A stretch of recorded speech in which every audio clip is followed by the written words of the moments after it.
Nominations ప్రక్రియలో సంజనాకి రీతుకి arguments జరుగుతుంటాయి.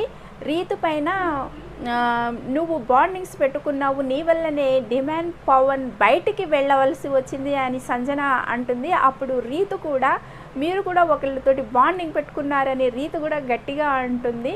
ఈ నామినేషన్స్ ప్రక్రియ అంతా అయిపోయిన తర్వాత పోయి కిచెన్లో బోరున ఏడుస్తుంది. చిన్నపిల్లలాగా కాదు, పెద్దవాళ్ళలాగా.